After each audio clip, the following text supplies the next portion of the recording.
Torah? Is it legalistic to keep the Torah?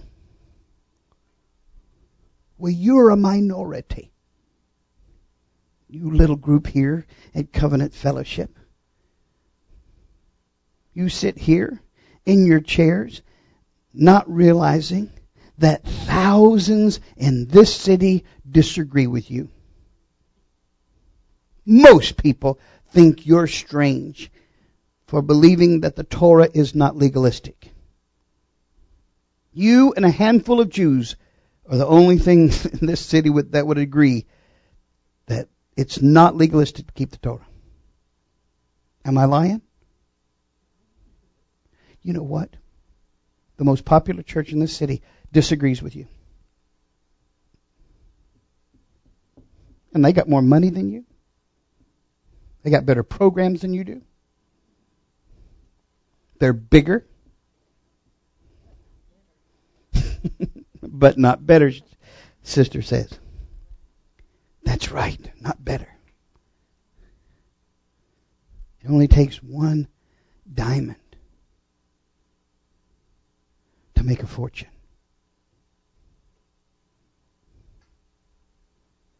Is it legalistic to keep the Torah? Torah is legal, but not legalistic.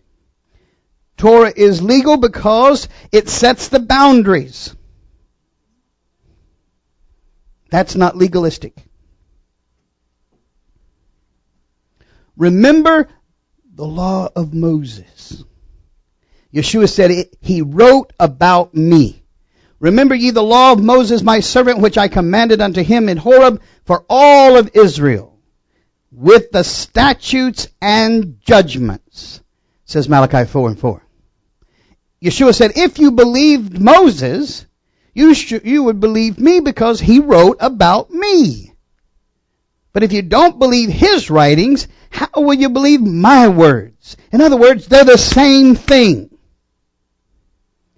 Says John 5:46-47.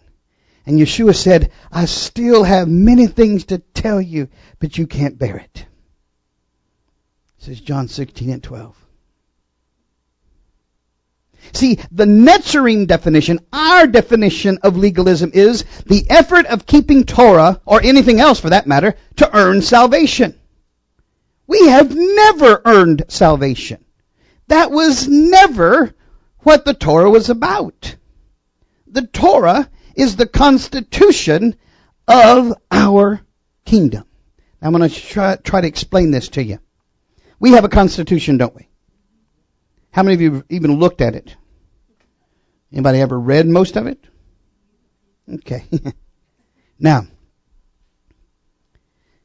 did that make you an American by reading that Constitution? What? That's the Constitution. Put your hand over your heart when you talk about it. Did that make you an American? Did it make you an American to read it and to quote it? What makes you an American? Well, that's true, birth, but what did birth do?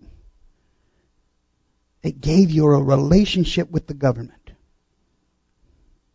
If you're not birthed here, you have to establish a relationship with the government. And there are some things you have to do. First of all, you have to repent of not being an American. Am I lying? You have to vow to forget all other governments you may have been a part of, and you have to pledge allegiance to only this country. Now that would, if we took them at their word, that would get rid of a lot of immigrants that are coming here to do us harm. See, you have to have a relationship with a government to be a citizen.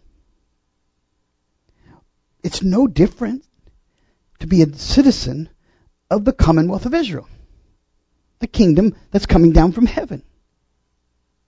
We forget all other relationships we've had with the kingdom of darkness, and we cleave to this kingdom, to the kingdom of light. my allegiance is to its King. King Messiah Yeshua. Whatever else you think he is. He is the true King of Israel. Through lineage. From David. But you have to have a relationship. I pledge allegiance to Yeshua with my mouth. I believe in my heart that his father Yahweh raised him from the dead so that he is. So it's no good to pledge allegiance to a dead king. Amen? And you've got to call upon the name of Yahweh so you can be delivered. Amen? We'll look at that a little bit closer in a minute. Our definition for obedience, it's not the same as legalism, it's the opposite of legalism. Listen to this. The keeping of the commandments because of a love relationship with the commander. Amen? Grace is the unmerited power given to a person to do Yahweh's will. But unto every one of us is given grace according to the measure of the gift of Messiah. Ephesians 4 and 7. So where do we get grace? It's a gift. Oh, like faith was. Right. Just like salvation is. Amen? My grace is sufficient for thee, for my strength is made perfect in weakness. Says 2 Corinthians 12 and 9. There are three dimensions of grace. Unconditional acceptance, that's called mercy. Empowerment for growth and service so that we can do the Torah. And cleansing from sin.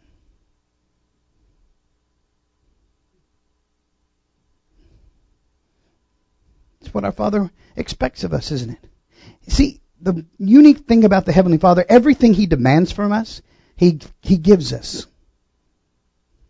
So that we can in turn give it right back to Him. See, He gave me the ability to sing. So that I can turn around and sing His praises. He gives me money so that I can turn around and give gifts to Him.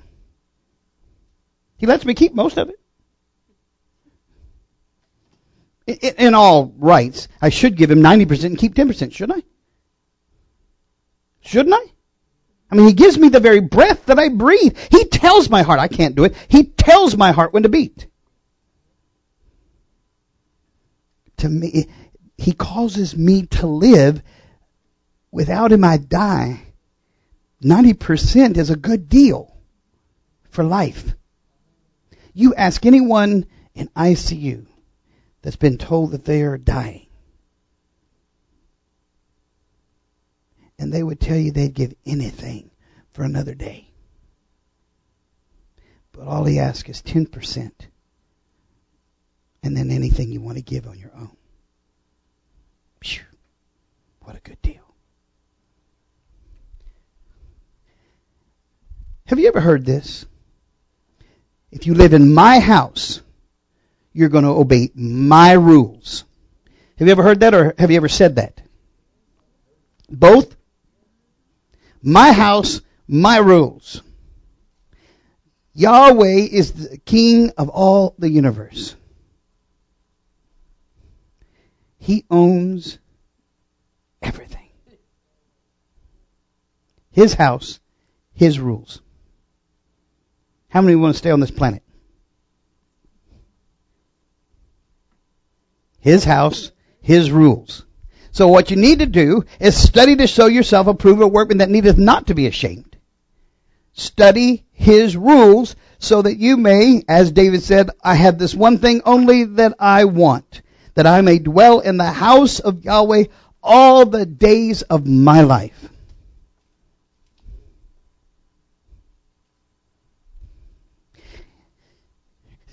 In the era of occupation, and Israel's been in occupation for so many years. You say, well, they're free tonight. Not really. They look over their shoulder to make sure we're still with them. On every side, there's an enemy bent on their destruction. And there's another enemy trying with all of its might to build a nuclear weapon so that it can wipe Israel off the map. So in this era of occupation, the sages wanted to protect the things inside the Torah. They built fences around the laws. And these laws keeps us from making a mistake and going against the laws of the Torah. But by the time of Messiah, Yeshua, it had gotten ridiculous. You couldn't even see the Torah anymore for all the laws, all the fences piled up. Now, it's righteous to build a fence around the law. In 1 Thessalonians, Rabbi Shaul tells us that we need to abstain from even the appearance of evil. So we don't want to even get close to breaking the Torah. And it says in the Parkei Avot, the men of the great assembly said, make a fence around the Torah. But you cannot break the Torah by the fence you build. Yeshua said to the crowds and to his disciples, the rabbis of the Torah and the Pharisees sit in Moses' seat. So you must be careful to do everything they tell you as they are expressing the Torah of Moses. So you must be careful to do everything they tell you, but do not do what they do, for they do not practice what they preach. They tie up heavy, cumbersome loads and put them on the people's shoulders, but they themselves are not willing to lift a finger to move them. Says Matthew 23, 1-4. See, that's legalism when you pile on to people such a burden they don't even want to keep the Torah anymore. Where then is the boasting? It's excluded. Because of what law? The law that requires works. No. Because of the law that requires faith. It's faith that works. For we maintain that a person is justified by faith apart from the works of the law. Or is Yahweh the Elohim of the Jews only? Is he not the Elohim of the nations too? Yes, of nations too, since there is only one Elohim who will justify the circumcised by faith and the uncircumcised through that same faith. Do we then nullify the Torah by this faith? Not at all. Rather, we uphold the Torah, says Romans 3:27-31. So we can't, by our faith, we can't destroy the Torah. If that's your belief system, you don't have our belief system. You don't have Yahweh's faith. The Torah never was designed to save anyone. It was designed to bring a person to their need of salvation. Last week I told you about the Dead Sea Scrolls, that there's one scroll and then the works of Rabbi Shaul that uses this phrase, the Miksak Ma'as HaTorah, the works of the Torah. The works of the law that the Qumran text refers to are obviously typified by the 20 or so religious precepts or halakha or doctrine detailed in the body of the text. For the first time, we can really understand what, and they say, Paul is writing about. Here is a document detailing the works of the law, says Biblical Archaeological Review number 94. And I quote, the issues including bringing Gentile corn into the temple, the presentation of Gentile offerings, and the cooking of sacrificial meat in unfit or impure vessels. Other rulings concern cleansing of lepers, admitting the blind and the deaf into the temple, and permitting intermarriage with Ammonite and Moabite converts, long forbidden to enter the congregation of Israel, according to Deuteronomy 23:3. That's not what Deuteronomy 23:3 says. It says that you may not let an Ammonite and a Moabite enter the congregation of Israel. It says nothing about an Ammonite and a Moabite who have converted and are no longer Ammonites and are no longer Moabites, but are coming into the realization they are now Israelites. Let me ask you a question. Who was Ammon? And who was Moab? The sons of Lot's daughters. Who was Lot? The nephew of Abraham.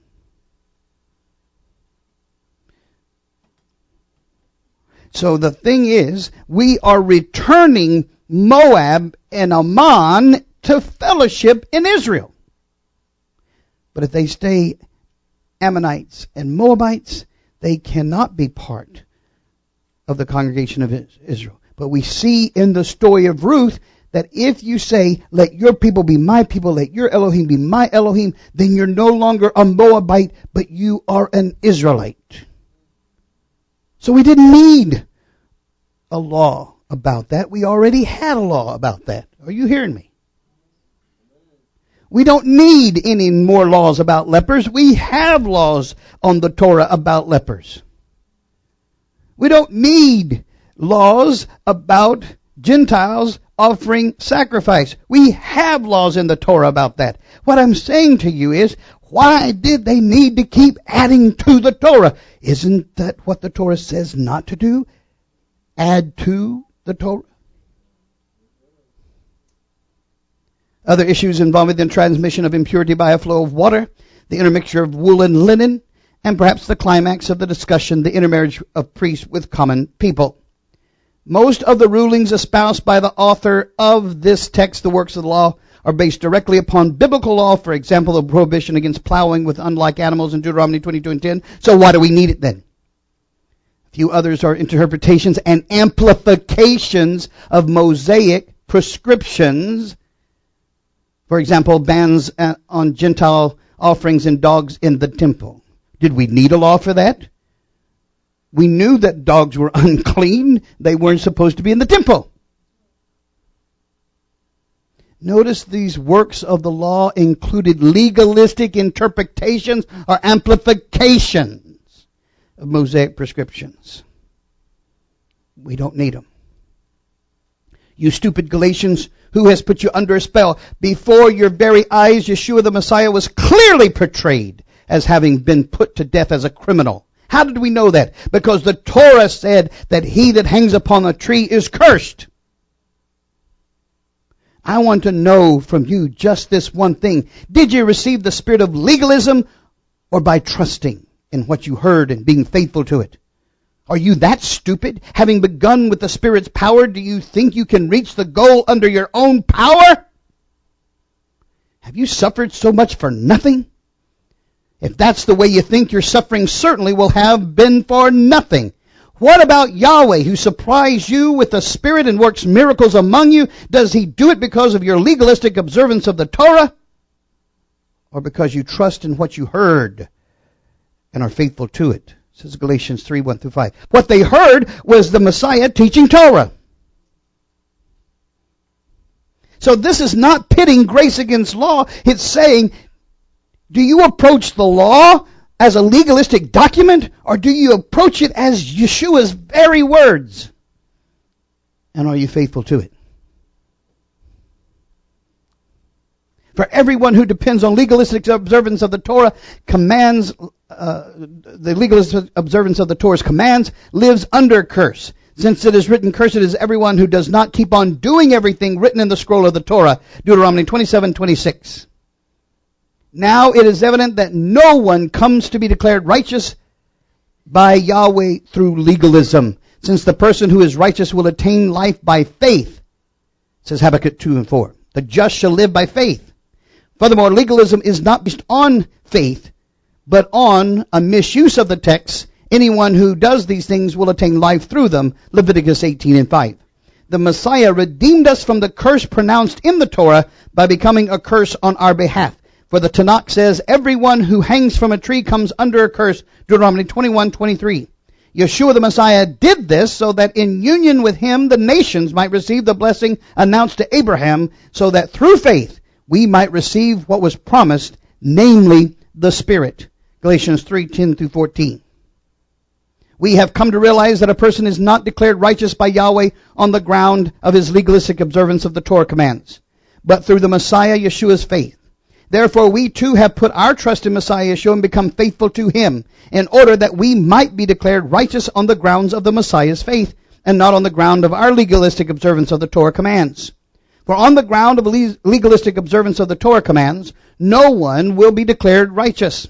But if, in seeking to be declared righteous by Yahweh through our union with the Messiah, we ourselves are indeed found to be sinners, then is the Messiah an aider and an abettor of sin. Heaven forbid. Indeed, if I build up again the least legalistic bondage which I destroyed, I really do make myself a transgressor. Did you just hear that? See, if you declare that you're following your king because you're in union with him by love, and that's the reason that you're keeping the Constitution, the Torah, then you are doing your Messiah a good deed. But if you're legalistically observing the Torah commands in hope that you're going to have a place in the world to come, then if you follow the Messiah through legalism, you're making him, because you're still a sinner, you're making him an aider and an abettor of sin. And that is not going to stand. But the Messiah lives in me, and the life I now live in my body, I live by the same faith that the Son of Yahweh had, who loved me and gave himself up for me. I do not reject Yahweh's gracious gift, for it is the way in which one attains righteousness through legalism. Then the Messiah's death was pointless. Galatians 2:16 through 21. Why did he have to die? If you could get to the same point through legalism, why did he have to die? He didn't have to die if legalism is the way. But legalism is not the way. So someone had to pay the debt. So he died that you didn't have to die. Amen? See, we're fighting legalism. We're not fighting the Torah. For by grace you're saved through faith, and that not of yourself. It's the gift of Yahweh. Ephesians 2:8. He has saved us and called us to a holy life. That means we're going to keep the Torah because we're living a holy life. Not because of anything we have done, but because of his own purpose and grace. What's grace? The unmerited power given to you so that you can do the Torah. Says 2 Timothy 1:9. Well, that's not what Paul said. That's exactly what he said. I just quoted him. No, he was anti-Torah. Well, let's listen to what Peter says. Bear in mind that our Adonai's patience means salvation, just as our dear brother Shaul also wrote you with the wisdom that Yahweh gave him. He writes the same way in all of his letters, speaking in them of these matters. His letters contain some things that are hard to understand, which ignorant and unstable people distort. They twist, as they do other scriptures, to their own destruction. 2 Peter 3:15 and 16. Tertullian opposes this kind of maneuver. I'm sorry. I guess a Freudian slip, huh? Tertullian opposes this kind of maneuver, referring to Romans 7:7 to combat the hatred of the Torah. What shall we say then? I'm quoting. That the law is sin? Yahweh forbid. Shame on you. Yahweh forbid. The apostle expresses abhorrence of complaint against the Torah. Yet he adds even more. The Torah is holy and its commandments is just and good. He ends by saying you cannot make a promoter of the Torah into an opponent of it. End of quote. He was not anti-Torah. The funny thing that gets me is for all of Christianity's libertarianism, they still teach, now you have to do good. Because Yahweh, they use the term God, God is weighing everything you do and you're in the balance. Have you ever heard that? That's paganism. That's not a